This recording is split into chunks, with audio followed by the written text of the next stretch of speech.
Good evening, everybody. It is the Safety and the Sportswriter show with Knoxville Nate and Big Joe on Thursday, the 21st of April, a week away from the NFL draft. And we have a lot of that to get to, plus some other house cleaning stuff. Nate, how you doing tonight? Doing well, sir. Well, we're going to start out with a little basketball, both pro and college. You sent it to me last night. Jay Wright stepping down from Villanova. Of course, the first thing that comes up in this area, when's Rick Pitino going to be interviewed? But I mean, first of all, kind of shocking. Here's a guy ultra successful, probably the most successful coach in the history of Villanova. I mean, you can talk about Raleigh Massimino. But I mean, this is a guy who's won multiple national championships, uh, dominated the Big East in a way it was never dominated before, and comes out of nowhere and announces his retirement. Is this a symptom of what we're going to see? Is the money, and we talked about it when we talked on the phone earlier, is the money that these players that are going to be getting paid, is it going to give the alumni too much of a say in what's going on campus and in the gyms? I don't know. I really don't know what was behind this. I mean, I guess what kind of shocked me was there was no indication of this coming. And let's be honest. I mean, Villanova has been at the top of their game the past 5 or 6 years. I mean, he won 2 out of 3 national championships.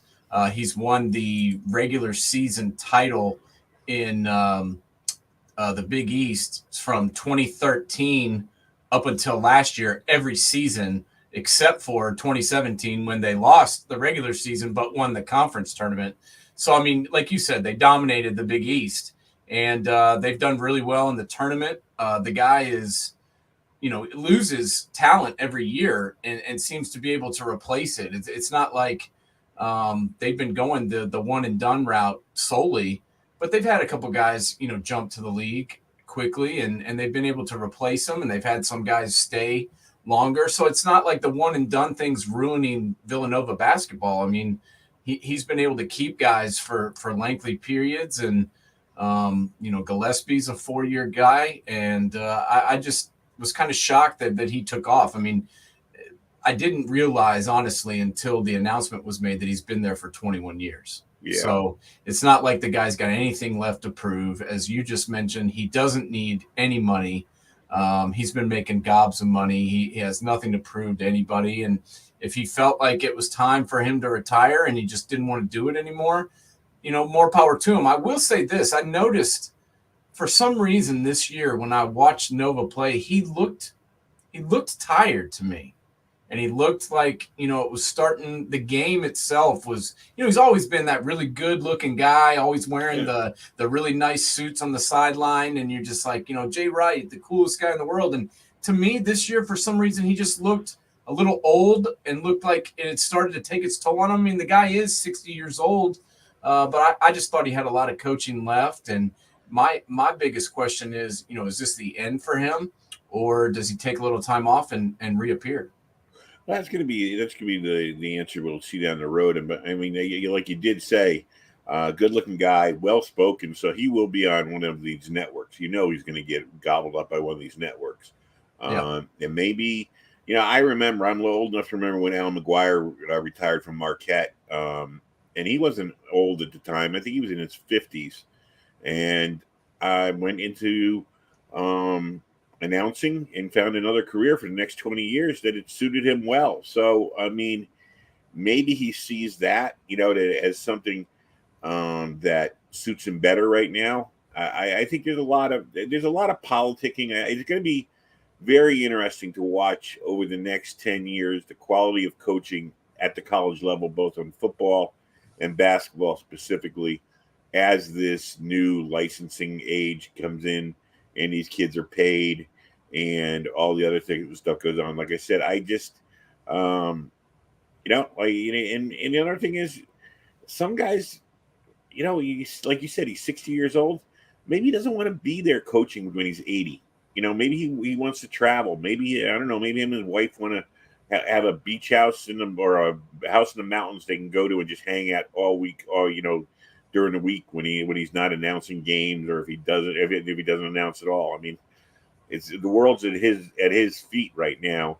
But on the other hand, for someone who is a big fan of college basketball, here's a guy, no scandals, did it right, as you said, reloaded, didn't always get the prime players, didn't have to play the one and done, but his teams were always competitive, ultra competitive, winning championships, and you hate to use the term, but in the correct manner.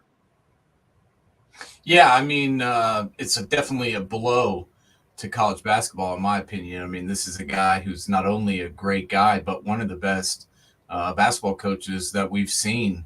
I mean, just look at the guy's record over the last, 20 some odd years. I mean, he's gone 642 and 282. He's winning 70% of his games. He actually won a higher percentage of his games once he got to Villanova. 6-time Big East Coach of the Year, 2-time National Coach of the Year, 2-time national champion. The guy's record in the NCAA tournament is 34-16 with 4 Final Fours, including this year. Yeah. So, maybe he just wanted to go out on top. I don't really know what's going on in his personal life. And so, maybe he's got kids, maybe, somebody in his family's sick. I have no idea. But I do wish him well. I think it sucks for college basketball because we already lost Coach K this year. Roy Williams stepped away last year. We're losing a lot of the coaching legends, and it's going to be hard to replace them because, as you mentioned, coaching has gotten way harder. I don't care what anybody says. You have to recruit year round. Not only your guys, you got to recruit your recruits, but you got to recruit your own team and keep them because they can leave at any moment for any reason. And, a lot of your team you have to build through the portal. Guys go to the league, guys go to the G League. There's just so many options for these kids now besides just going to college basketball. And then the ones that you do have, are getting paid and have commitments for their NIL contracts. And it's just a whole new world. And it's different. And it's definitely, in my opinion, more difficult for these coaches to have control over their team. Yeah. Hopefully, Villanova does a good job, or they have someone in mind to bring in there. It's going to be hard to replace, and we'll see what happens. It's not. I don't know who's been mentioned. I think it's been so quick. No one knows. Yeah, they're saying that Kyle Neptune is going to be taken over, is what I've heard. Kyle Neptune from Fordham. They're going to take him back from Fordham. Yep. Yeah. So that's what I've heard. Oh, God. That's what's been reported all over the place. So this guy, poor Fordham. I mean, they finally got a coach who seemed to make them competitive this year. Yeah. And first of all, I'm a guy from this area. I love going to Rose Hill Gym. I think it's one of the true great places to see a basketball game. It's so close. It's so small. It's a 5-minute walk off of Arthur Avenue if you want real Italian food. It's a phenomenal place to see a game, and it's one of the older gyms in the area. And it's hard enough to recruit kids to go in there, and they've been a revolving door of coaches, and they're in the wrong league. They should be in the MAC, playing against Iona, playing against Siena, playing against Niagara. Why they play in the Atlantic 10, I'll never know. But they finally had a coach who was making them competitive this year, and now Villanova's taking him right back. Okay, all right. They're supposed to announce. They're supposed to announce it formally tomorrow. There's a press conference scheduled featuring Wright, and supposedly Neptune's going to be there. So I don't know why he wouldn't be if he's not being announced as the coach. And he was at Villanova for 10 years, and from what I've heard, he's only been the head coach there for 1 year at Fordham. So. Yeah, they went 16-16, but it was a 14-game improvement, over last year. Yeah. So with somebody else's players, he didn't even start really recruiting his own players yet. So I mean, right. That's the main thing. That's the one thing that no one ever takes into effect is when a coach comes in the first year, most of the guys that are there are people he didn't recruit. Right. So it's like it takes a year or two for him to get really going and get his players in there, the players that play the style he wants or can play the style he wants and stuff. So, well, that's a shame for Fordham. That is really a shame for Fordham. But hey, that's what happens when you're a mid-major and the big dog, the top dogs can come grabbing your coaches. So we'll see. And then we got the NBA. The Nets went down again. They crashed and burned. I don't know. I don't feel sorry for them. I really can't. I mean, Kyrie Irving, can we be less classy? Giving the bird to the guys and the fans in Boston. You didn't think you were going to get that treatment, please. Well, I mean, yeah, that's the thing is you thought they were going to cheer for you. I mean, come on, dude. You had to know that these people were going to yell at you and boo you and cuss you out. But he goes out and actually has a good game. But instead of speaking with his game, then he has to yell back at the fans and flip them off and get fined and cause a big ruckus. And then that's just not the way to handle it. And then he comes back last night and goes 4 of 13 from the floor and scores 10 points in 40 minutes. So, not only does he act like an idiot the night before the one game that he does play well, but then he comes back the following night and just completely, drops an egg and plays horrible. And then now the Nets are down 0-2. And once again, I think this leads me to believe that we need to examine this trade. I mean, you get rid of James Harden, one of the best players in the league, and you trade him for Ben Simmons, who's not even going to ever suit up this entire season. I mean, if ever, why does no one care about this? I mean, I just don't understand how you could make that trade and trade this guy away. I mean, I understand if he wants out of town, he says he's not going to play or whatever, you got to get rid of him. Trade him for somebody that's going to get on the court. You're supposed to be winning championships and competing for championships, and you're in the play-in game and about to get eliminated in four straight. So it's embarrassing for the Nets. It's been embarrassing since they've tried to make this maneuver work. Kevin Durant, to me, ultra talented, maybe one of the most talented basketball players ever, but there's something missing in his heart or head. And Kyrie's the same. I mean, you can put him on any list. You want to make him top 75 of all time? I really don't care. I don't care about lists like that.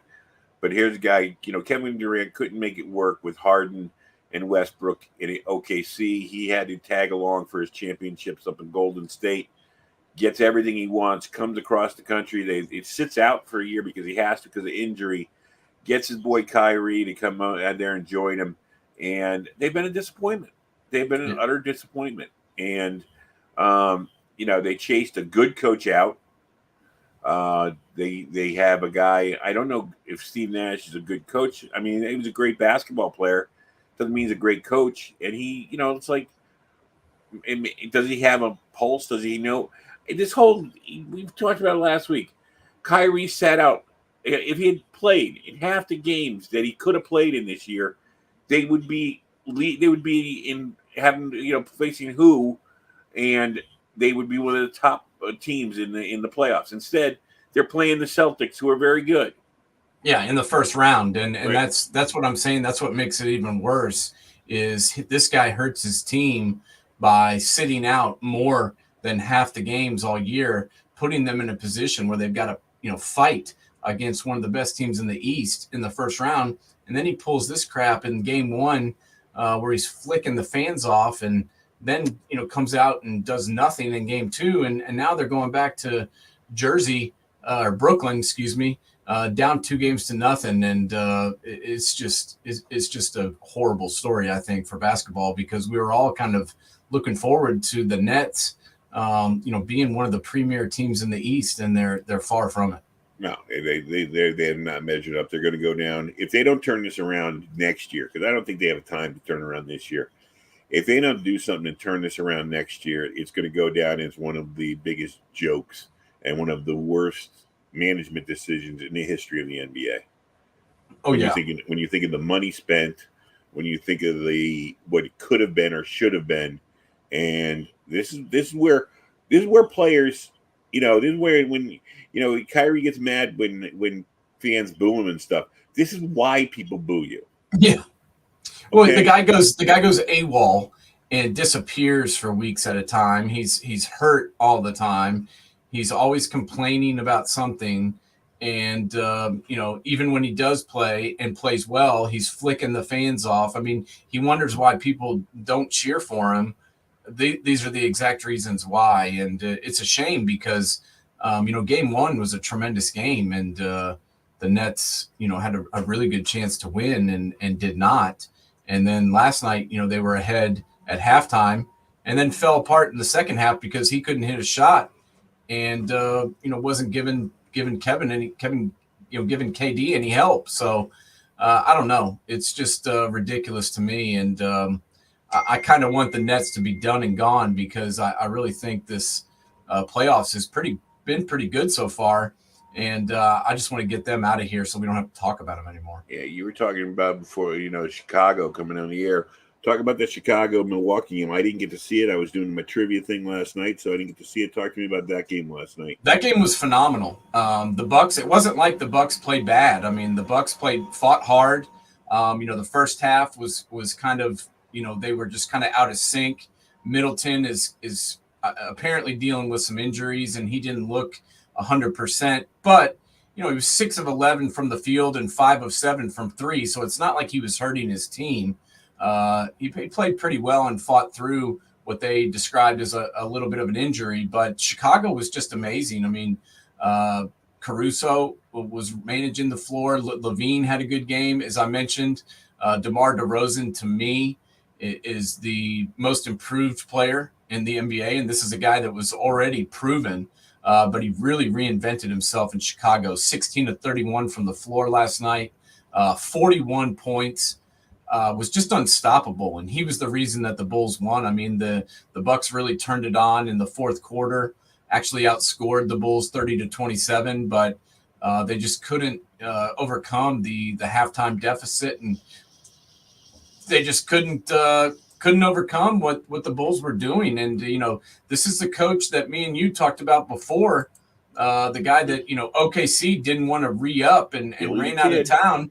And Billy Donovan's doing it again with another team. And this is how I always can tell when somebody's a good coach, when he leaves one team for whatever reason and somebody hires him the next day. And that's what happened with Billy Donovan. And he's doing a tremendous job, and he's got these guys believing. And, the Bulls and the Bucks are tied up 1-1.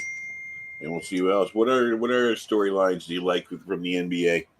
Yeah, the other game last night that was a really good game was the Raptors and the 76ers. The Raptors were up, I believe, 15 at halftime. The 76ers had a chance to win it at the end of regulation and just had a terrible play call. And then in overtime, the game went into overtime, and they had kind of the same play call, but Embiid hits a fadeaway three-pointer to win it, 104-101. So the Raptors aren't going to go away, in my opinion. I know the Sixers are up 2-0, but the Raptors fought hard, and I don't see them going away. Actually, it's 3-0, I believe now. But the Raptors aren't just going to lay down. I think they're still going to fight. I think the 76ers are going to win this series, but I give the Raptors a lot of credit for the way they played. I mean, this is a team really without a superstar, and they're competing very well against the Sixers. I mean, close they got is Siakam, right now. I mean, he's a good player, and I like him, and he's an all-star, but he's not. He's just not a max. He's not a max contract player kind of guy. So I do give them credit, though. They played their asses off last night, and they gave it everything they had. Down 2-0 back in Toronto in front of their home fans, and like I said, 15-point lead or so at halftime. Took them to overtime. You got to give them credit for the way they played. It was a really good performance. Gary Trent Jr., 24 points. Everybody was contributing. And, Precious Achua, your boy, 20 points off the bench. They played really well, but, the Sixers team just has a little bit more than they do right now. Yeah, especially when you have Embiid there to roll out at you. I mean, as you say, could be the MVP. He is the Um, MVP in my opinion. what any other series in the because I've been watching a lot of baseball so far this week. Basketball just hasn't been intriguing me yet. What other storylines we got in the NBA? Yeah, right now the Grizzlies and the Timberwolves are tied 1-1. Obviously, the first game was kind of a shocker in Memphis. The Timberwolves winning that one, but the Grizzlies came back last night and ended up winning, or 2 nights ago, and won by 14. So they're going to play tonight to see who goes up 2-1. And it's been a good series so far. The Mavericks and the Jazz are tied 1-1.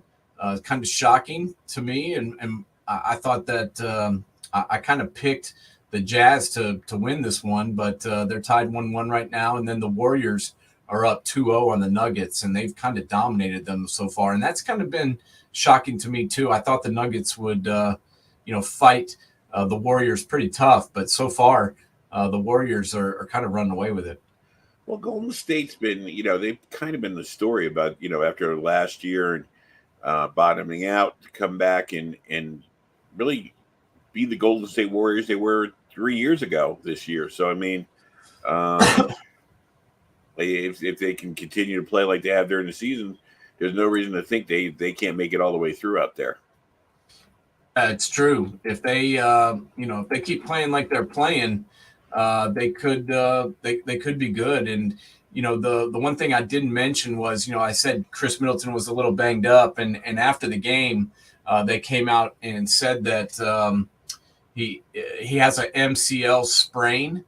What that means, I don't really know, but he's definitely going to be out for the rest of the first round, and that's disturbing because they already lost with him, playing the majority of last night. Now that the series is 1-1, and they've lost one of their best players, probably their second best player on the team, obviously, besides Giannis.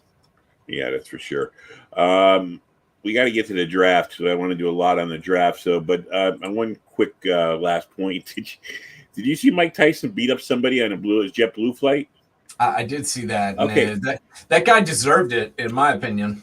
I totally agree with you. And here's one thing I want to tell people: okay, if you're going to be a jackass, do it in a place where you can run away. Not in a plane where you're strapped into a seat and you're facing the ex-heavyweight champion of the world who's 3 feet away from you, okay? Have an escape route, okay? If you want to be a jackass against one of these athletes and you want to make a fool of yourself, please have an escape route. Well, yeah, and if you're going to be a jackass, don't do it on a plane where everybody's already pissed off at everybody to begin with because they're on a plane, and it's like one of the worst environments for human beings to be crammed into to begin with. Yell at him in a concert venue or at a basketball game or something. Don't yell at Mike Tyson in a damn airplane where he's going to kick your ass. That guy deserved to get his ass kicked, in my opinion.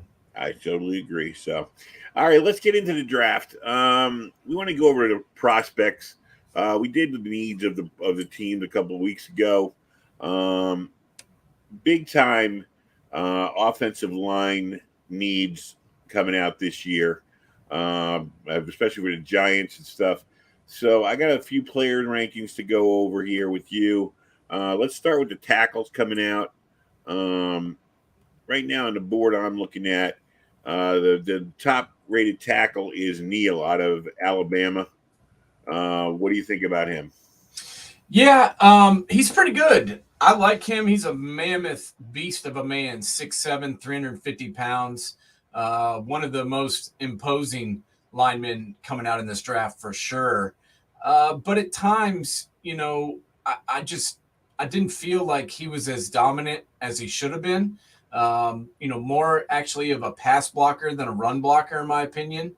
And I know that a lot of people have him rated as the number one offensive lineman in this draft. For me, he's not, but he's right up there. I mean, I think this guy is definitely a plug and play starter year one. So it's not like if you draft this guy, I think you're going to be in trouble.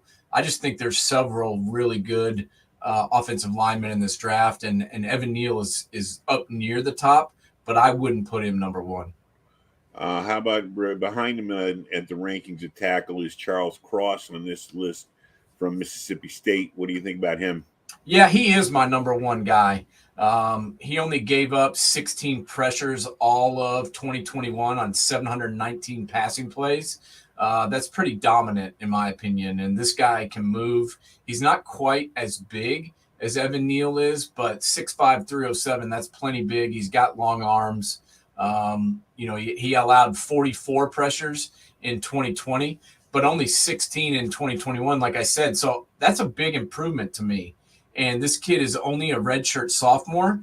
So he's really, really young, and he's just going to get better and better, in my opinion. And that's why I like this guy a little bit better in the draft, because I think he's got a higher ceiling, and I think he's going to keep getting better year in, year out. Next one I got here is Trevor Penning. What do you know about him? Yeah, I mean, he's up there for me, but this is a guy from a little bit of a smaller school from northern Iowa. Right. He is big. I mean, he's 6'7", 325, so he's got the size. But, he's just hasn't faced the same type of competition that some of these other guys have. As far as a run blocker goes, if you're going to run the football, this is the dude I would go after. He's got a 99.9 run blocking grade from PFF. That's about as high as you can get. It's one of the highest run blocking grades I've ever seen from an offensive lineman coming out. Now, obviously, that's against the competition he was going against, but he's Northern Iowa. I mean, it's not a horrible team, and it's not horrible competition. It's not like he played D3 or something, which we've seen guys make that transition. So I think this guy's good. He's not in my top three, but I definitely think he's got a first or an early second round grade, especially because there's going to be a big run on tackles. Well, we'll look at the next two, which is Darian Kennard from Kentucky, and Nicholas Petit Frere from, am I saying that right, from Ohio State? Yeah, he's been our left tackle for the last 2 years, and Petit Frere is unbelievable. I think, he looks like a first-round talent and definitely has the size, 6'5", 316. But, he struggled in some of the games, some of the bigger games, like the Michigan game last year. He had trouble a little bit with Hutchinson and Ajabo, and then also allowed a couple of pressures against Penn State the year before. So he's shown at times to be, have trouble with the elite pass rushers. But for the most part, I think he's going to be just fine. I think he's probably a second-round guy, to be honest with you. But I think if you do get this guy in the second round, I think he's going to be a steal for somebody. I probably see him, honestly, moving over to the right side. I think he may just have a little bit of an easier time over on the right-hand side. And then moving inside on the offensive line, Kim Ekonwanu. I can't pronounce this guy's name. Yeah. Oh, and Kennard that you mentioned.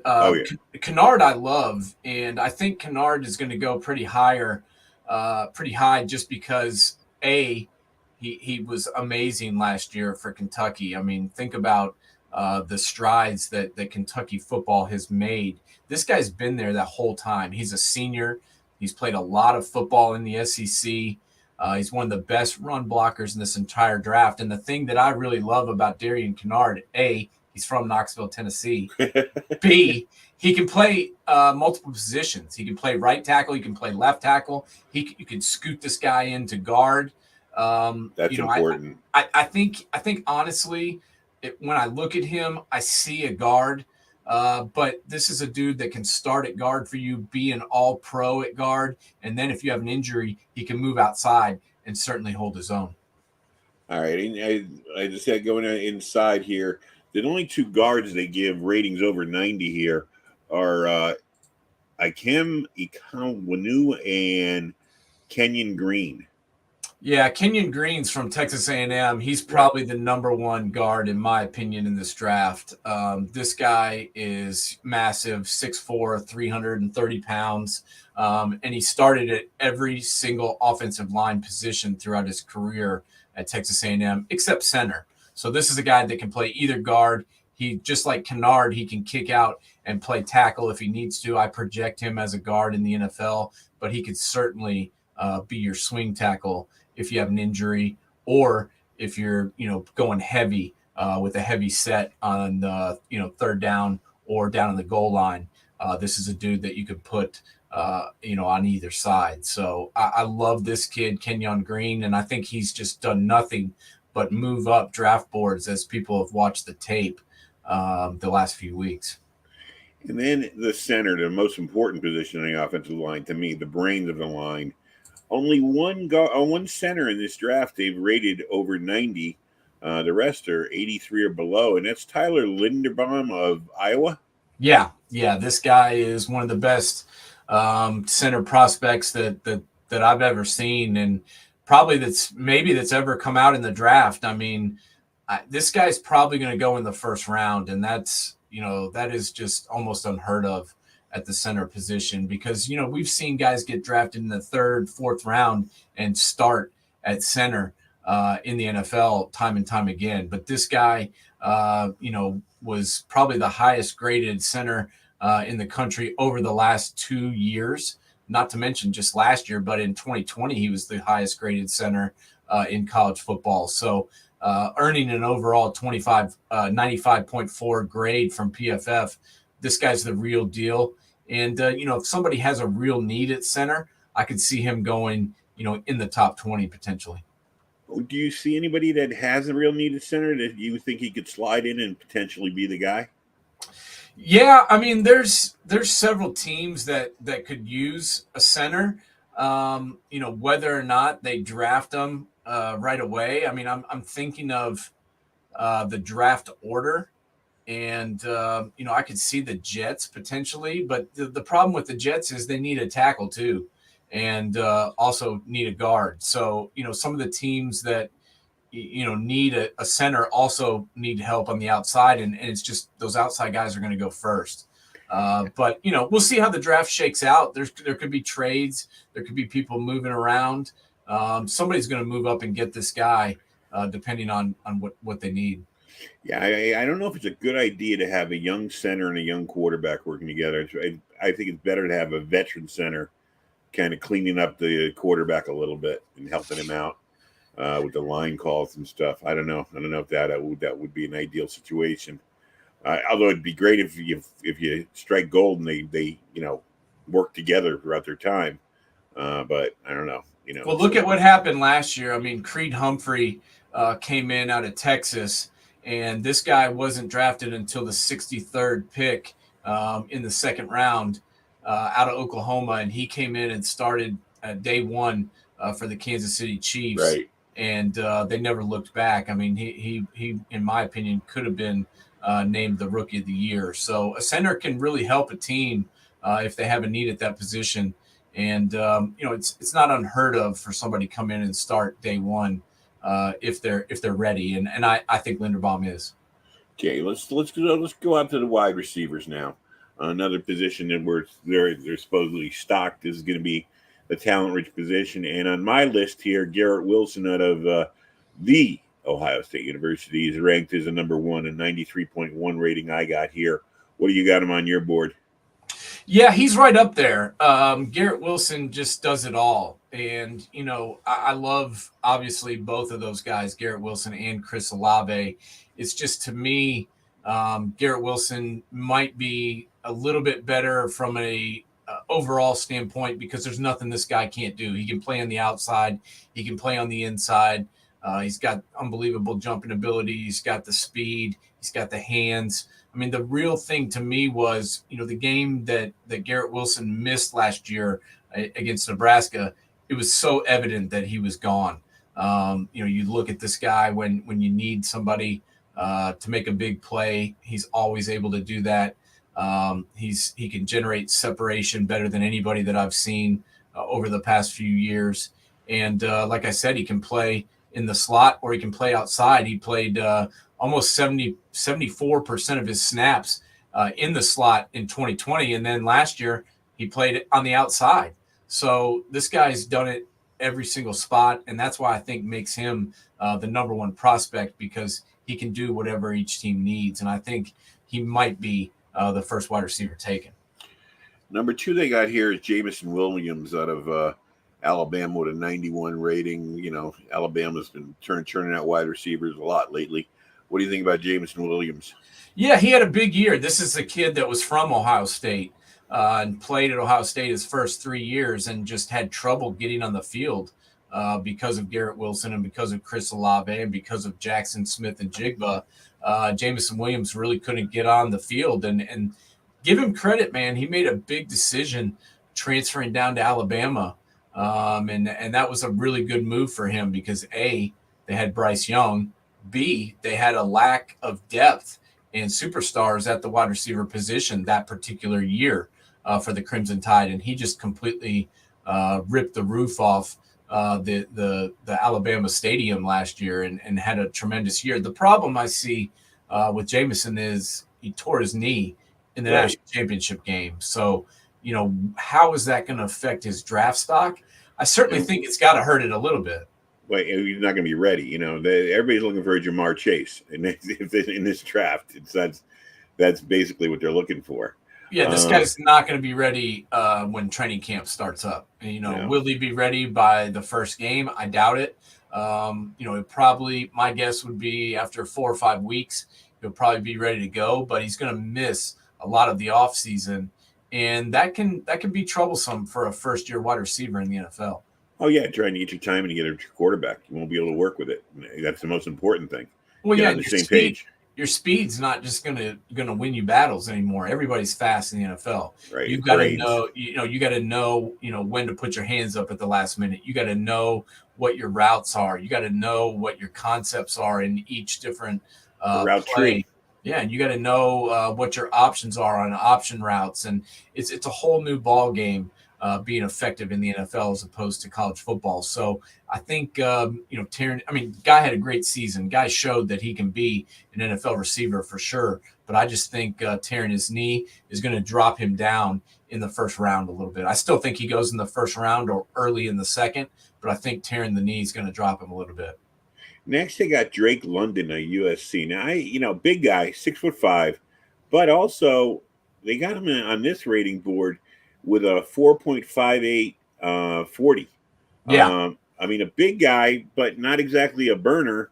You like the big guy down around the end zone for sure, and for possession type. But is he better than Olave or Dotson?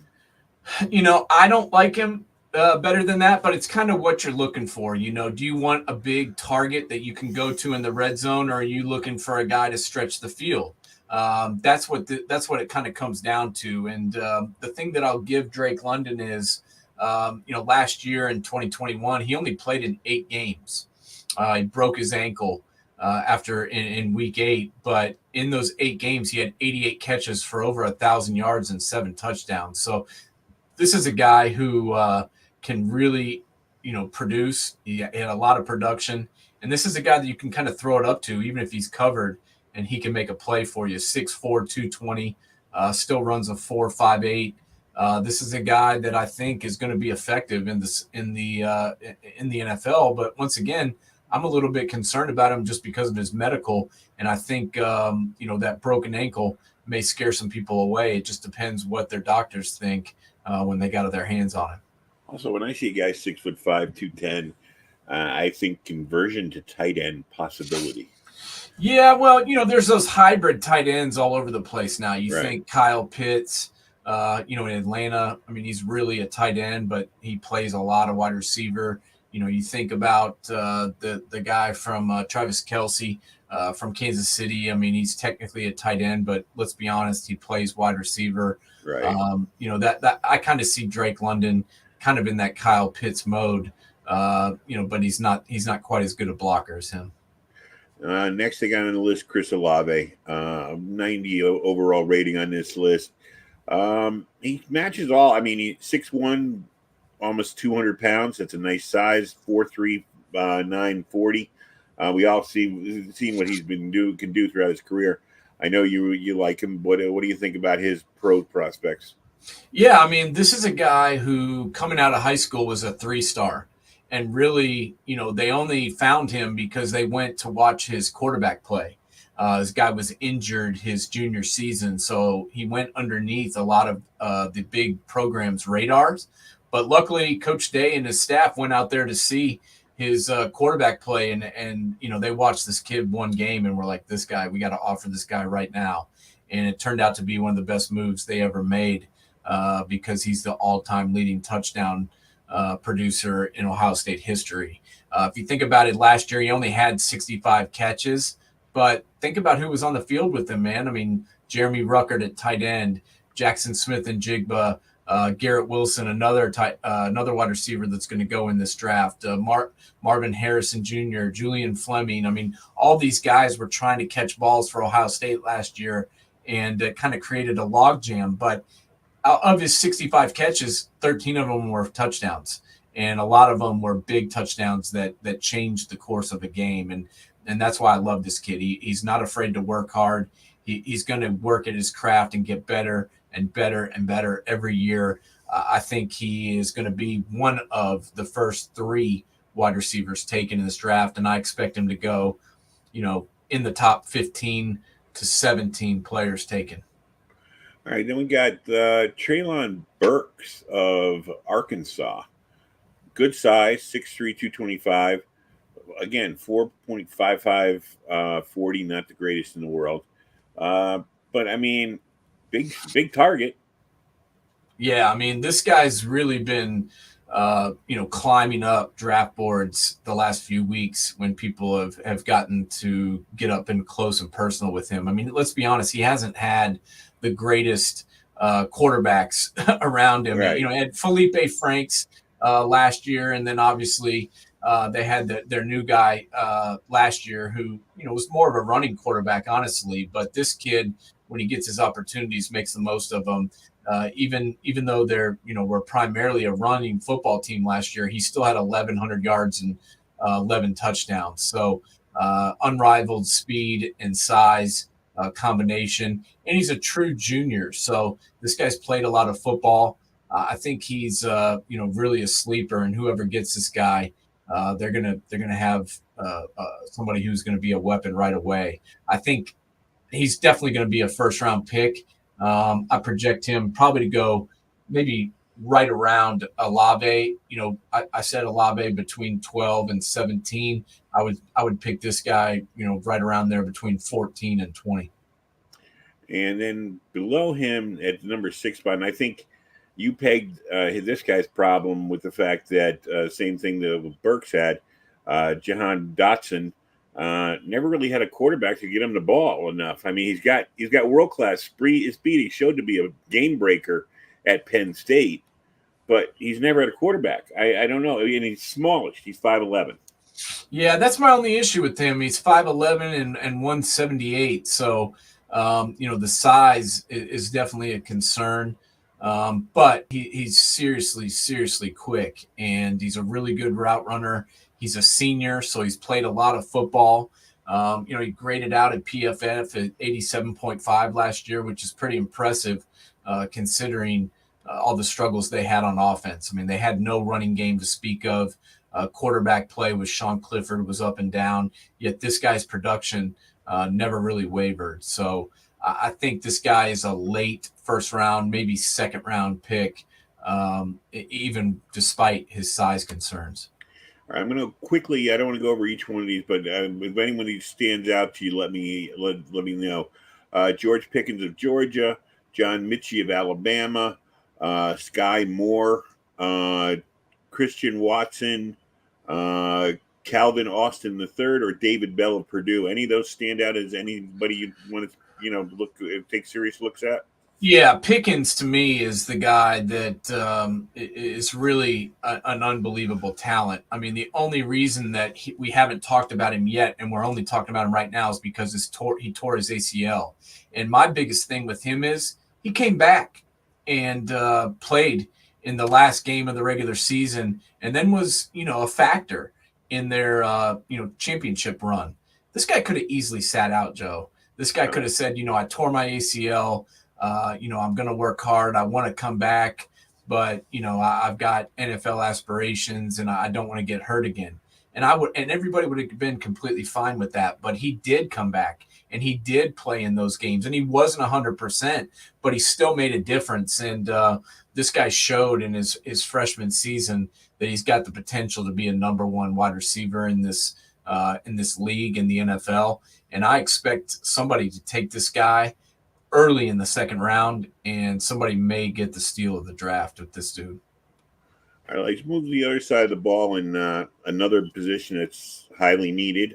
I know the Giants and Jets need this, is defensive line. And the person everybody's talking about, the end, Aiden Hutchinson in Michigan. I know you hate those people, but I mean, you got three guys here at the defensive end position. I want you to break them down for me. Aiden Hutchinson, Kayvon Thibodeau, and George Karlaftis. Yeah. Yeah. Hutchinson, as much as I hate the team up north, Hutchinson's a good player. The only question I've got with him is, what is his ceiling? Is that guy going to get better? I don't know. I really don't know. I mean, I think we may have seen, as high as he's going to go. Now, that's still pretty good. I mean, this dude had a tremendous season, double-digit sacks. He obviously made David Ajabo better and, led Michigan to the college football playoff for the first time in their history. So this guy had a huge season, and he's got NFL pedigree. I mean, you remember his dad, one of the best NFL offensive linemen in all time. So I expect this guy to be a production machine. Would I take him number one?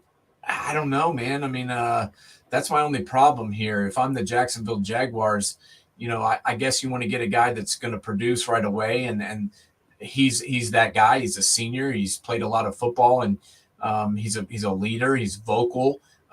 He's not going to cause you problems off the field, but does he have as much upside as Thibodeau? I don't know.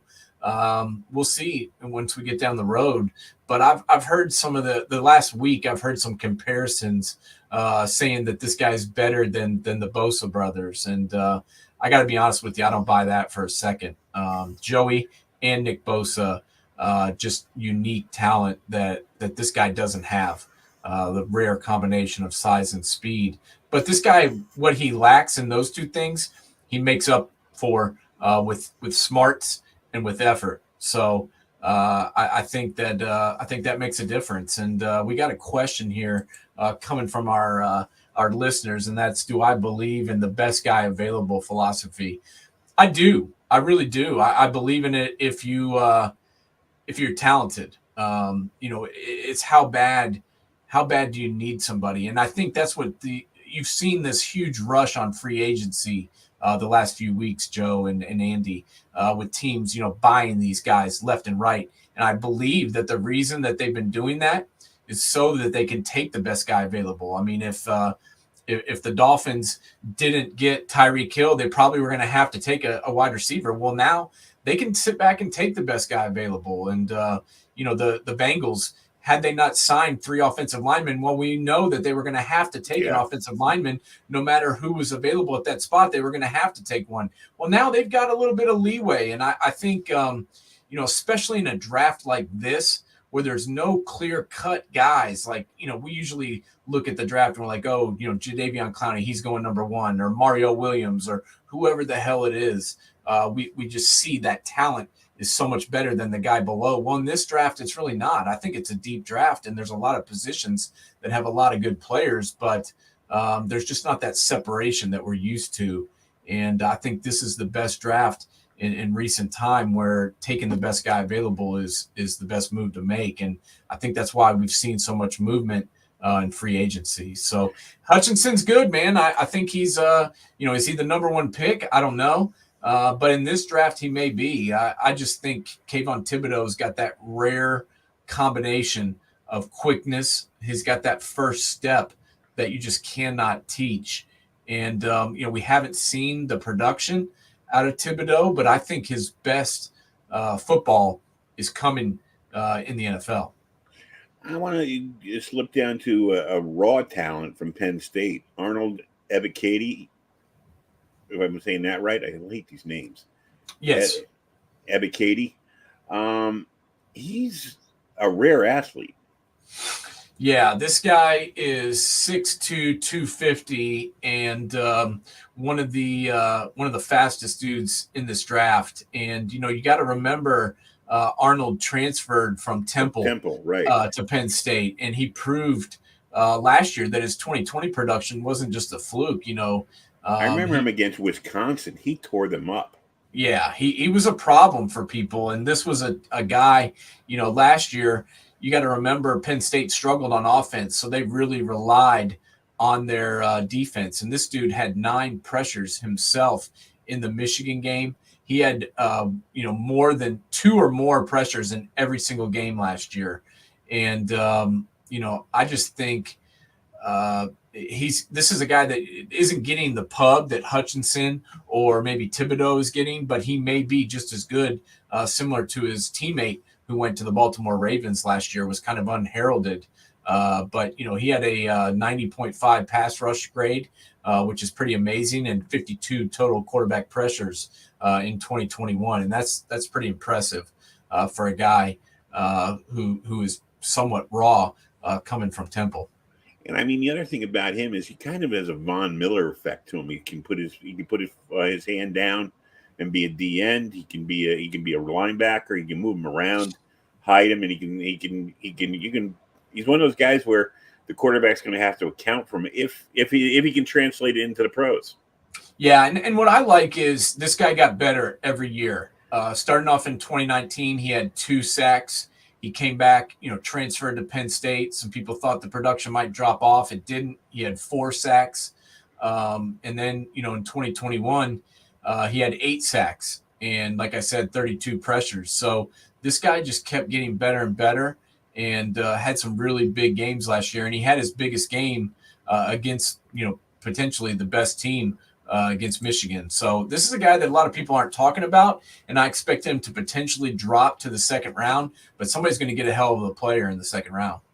Anybody else as an edge guy from the D line we didn't talk about here? There's 2 guys that we haven't mentioned yet that are my favorite players, and that's Jermaine Johnson from Florida State. This guy was the ACC Defensive Player of the Year.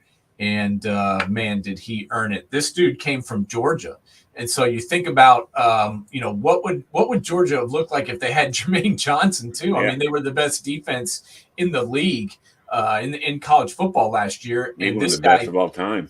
Yeah, and this guy transferred away, who was the player of the year in the ACC conference. I mean, what could this guy not do? He's a run stopper. He can set the edge. He had 14 sacks at Florida State, even though he was the primary pass rusher and getting double teamed. He still managed to get 14 sacks. And really, the only reason he didn't have production before this was because he was at Georgia with all that talent, and he was just kind of buried. So I give this guy credit for being smart and making a move and transferring to Florida State, where his talent could be highlighted. And all you got to do is go and watch the tape on him, and you can see that, the way that he performed at the Senior Bowl, he's going to be a factor in the NFL. And I think he might be one of the best edge players in this draft. And honestly, he might be my favorite one if I had to take somebody that could play right away. Karlaftis obviously is good from Purdue. I like him. He doesn't have that burst that some of these other guys do, but he can stop the run and he can get after the quarterback. But Trayvon Walker is the other guy from Georgia that I really like. 6'5", 275, can get after the quarterback. But this is a dude, like we were talking about from the guy from Penn State, Arnold. This guy can also drop back into coverage. He did it a lot at Georgia. He managed a pass breakup, covered some running backs out of the backfield and played some zone. This guy, didn't have quite the production, but that's because of the team he was on, man. They fought to get out on the field for snaps at Georgia, and that's the only reason that, in my opinion, that he didn't have more stats per se. All right. How about inside the D tackle position? Anybody jump out? You're looking at Jordan Davis of Georgia, I guess, is the number 1 overall. Yeah, Jordan Davis, in my opinion, is the best in this draft. This guy's 6'3", 341 pounds, and he ran a 4.7 40. I mean, I've never seen anything like it. He got up there, and I'm like, man, this is a big boy. But I was like, he can run, and nobody really believed me when I said, he's gonna shock some people with his ability to run, and he he did it. He might kind of be a one-trick pony, but that one trick is pretty impressive. He's massive, massive man, and he can also move. So that's pretty amazing. And I expect this guy to be a first-round pick, and potentially could be in the top 5. Anybody else on the defensive tackle position? I get you got Devontae Wyatt, his running mate there. Rated as number 3 here, but DeMarvin Leal from Texas A&M is sitting at number 2 on this list. Yeah, the other guy that I'd like to mention is Perion Winfrey, out of Oklahoma. Yeah, he's 6'4", 290, so he's a little bit smaller, but this guy can really make things happen. When I was watching the Senior Bowl, this guy was just unblockable at times, and that's that means a lot to me when somebody A, chooses to go down to the Senior Bowl when they don't have to, and then B, gets out there with some of the best players in the country and dominates. And that really meant a lot to me, and I think it means a lot to scouts. And this guy at the defensive tackle position had 6 sacks last year for Oklahoma. So not only can he stop the run and really hurt the run game, but he can also get after the quarterback and get some pressure on the guy. So this is a dude that's kind of my sleeper guy, but I expect him to also go in the first round. All right, and now let's go to the defensive backfield. Another glamour position everybody jumps on is cornerback. Ahmad Gardner out of Cincinnati, getting some ups as the number 1 guy here, rated at a 92.9. What do you think about him? Yeah, Sauce is his name. He goes by Sauce. And, man, the guy's got the sauce, dude. He's legit 6'3", 190. So he's got the size. He's got the speed. He played, I think he was a junior, so he's played for Cincinnati for 3 years. Guess how many touchdowns he gave up? 0. Never gave up a touchdown in his career, and he only allowed 14 yards against Alabama. When some of their other players were struggling, Sauce did not. 14 yards on 4 targets against one of the top 2 teams in the entire country. So Sauce has proven that he can get it done, and he started every game since he was a true freshman. Never gave up a touchdown. He only gave up 131 yards in 14 games last year. I think Sauce is probably honestly moving up people's boards right now. The more people watch the tape on him, the more they're going to fall in love with him. And I expect him to go in the top 5. And then Darryl Stingley Jr., he's been on the radar for a long period of time at LSU. What do you think about him? Yeah, man. The only problem with him is if you go and you look at the tape of him, you'll be way more impressed with his freshman tape than you will his junior tape. That concerns me. It doesn't seem to bother anybody else, but I got to be honest, it bothers me, and I don't understand why. The production went down. The tape popping plays went down. Right. In my opinion, from when he was a freshman, and I give him credit for being amazing as a freshman, but you're supposed to get better, not worse. So that kind of concerns me, but he's definitely, think about all the great players that have come out of LSU, Patrick Peterson, Tyrann Mathieu, they just turn out and churn out defensive backs one after the other. So I don't think this guy, is going to hurt you. But if I had to pick between him and Sauce, I'm going Saucy. Anybody else in the backfield? There's 2 guys from Washington are getting a lot of play here on my list. What do you think? Yeah, Trent McDuffie is one of them. And I believe, I'm trying to think, Kyler Gordon is the other. Yeah, I mean, it's kind of weird because Washington sucked, but they did have 2 of the better corners in college football. So that's kind of impressive. But I like McDuffie probably a little bit better. He graded out little bit higher. He's only a sophomore, so this guy's really young and is just going to continue to improve. He's only 5'11", Yeah, I but was about to say he's a little smallish. yeah, he's 5'11", man, but he plays a lot higher than that, a lot bigger than that, in my opinion. And one dude that's not really on this list, but I think is going to impress some people is actually a guy from right here at Tennessee, Alontae Taylor. This is a dude that's a senior. He's 23 years old, so he's a little bit older. But he's a 4-year starter, and he really impressed people with his workouts after the season. He skipped the combine and just trained for his pro day, and he ran a 4.340. He's proven over time that he can play, and this guy's kind of my sleeper in the draft. I think what he showed this past season with his ability to cover, I think he's going to be picked up by somebody in the second or third round, and he's going to end up starting as a rookie.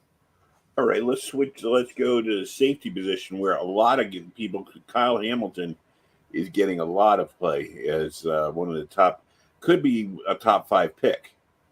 Yeah, he's really good. He's a big guy.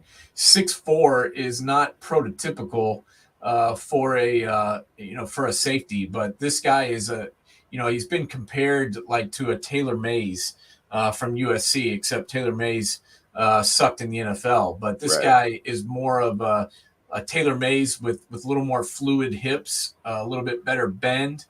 This guy proved last year and the year before at Notre Dame that he can do it all. He can cover, he can stop the run, he can play deep safety, he can play up in the box.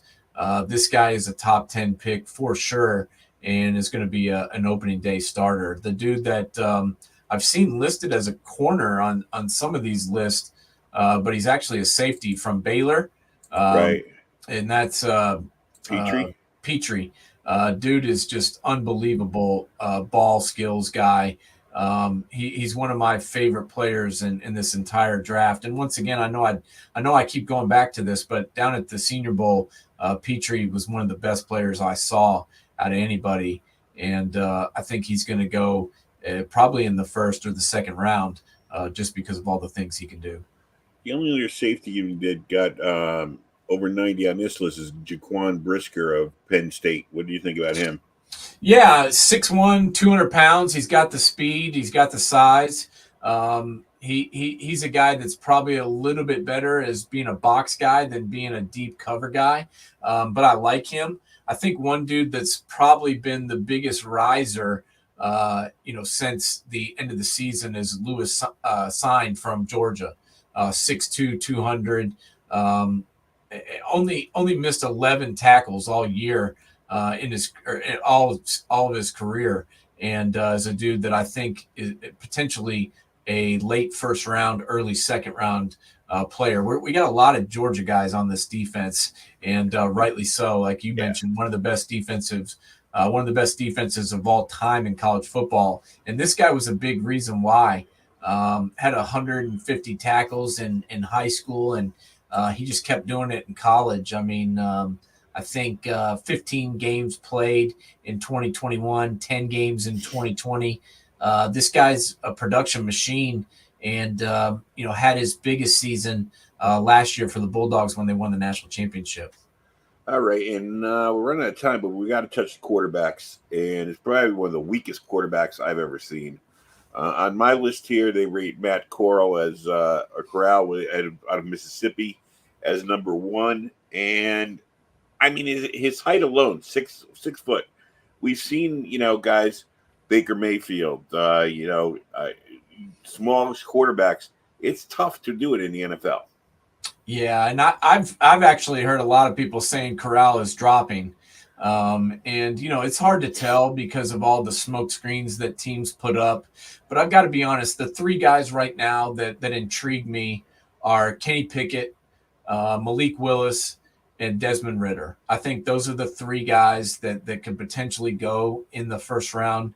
I know Desmond Ridder is not your prototypical quarterback, but look at the NFL now, man. I mean, it's not all prototypical guys anymore. I mean, Lamar Jackson, Deshaun Watson even. These are guys that can run it, that can throw it. that can do a bunch of different things. And the thing about Desmond Ridder is this guy's played a lot of football, man. He's a senior. He's led his team for 4 years in Cincinnati. He's taken that program to heights that they've never been at. He's a winner. He's a leader.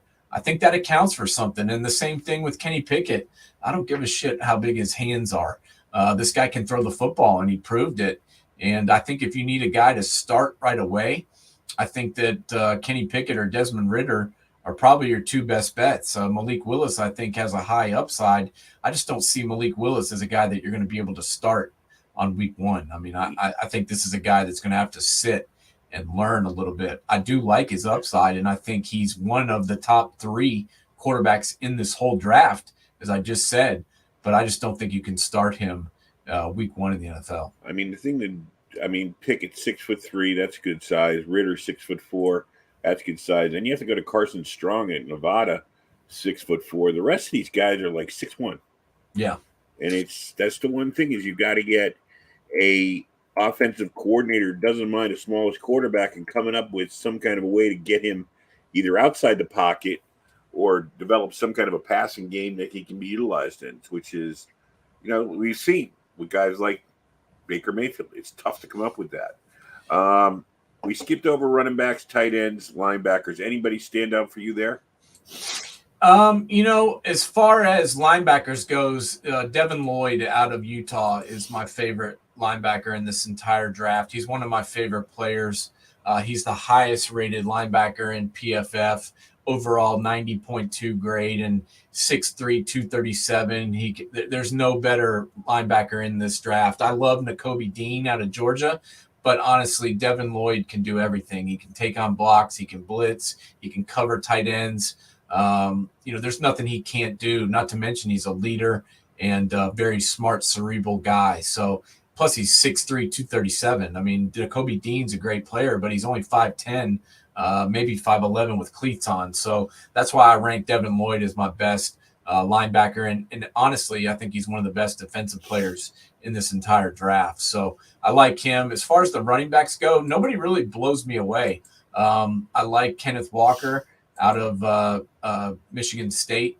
The year that he had last year was dominating, but he's not the greatest blitz pickup guy, and he's also not the greatest receiver out of the backfield. So I think Breece Hall out of Iowa State is probably going to be the first running back taken just because of his all-around game. Oops. My screen went down for a second. I'm back. So overall, I mean, is there anybody? I mean, we've discussed the picks. Jacksonville, you think Hutchinson is going to be number 1? Yeah, I think so. They just, they can't miss at this point. They have to get somebody that can come in and is going to produce, is going to start day 1, can help lead this team with Trevor Lawrence. And I think Aiden Hutchinson's your guy. All right. Well, that does it about us for tonight. What man coverage? You'll be hitting more draft coverage on Sunday, correct? Yeah, we're going to be breaking down the quarterbacks. We're going to be breaking down the offensive tackles. We're going to be breaking down the tight ends, and we're going to be breaking down the safeties on Sunday. We also are going to have 2024 recruit out of IMG Academy, Brandon Witten Jr., is going to be on the show. This is a kid who started his career here in Tennessee, really blew up as a sophomore. He's being recruited by big-time programs. He's got an offer from Tennessee, Texas A&M, Vanderbilt, a bunch of schools. And, now he's going to get so much more exposure by going down to Tampa and playing at IMG Academy, which is obviously a football factory. So we're going to have him on the show. We're going to talk to him a little bit about his recruiting. He got an offer from Vanderbilt yesterday, so we're going to talk to him about that and just hear about, what his transition's been like moving down to IMG and what he expects from his junior season.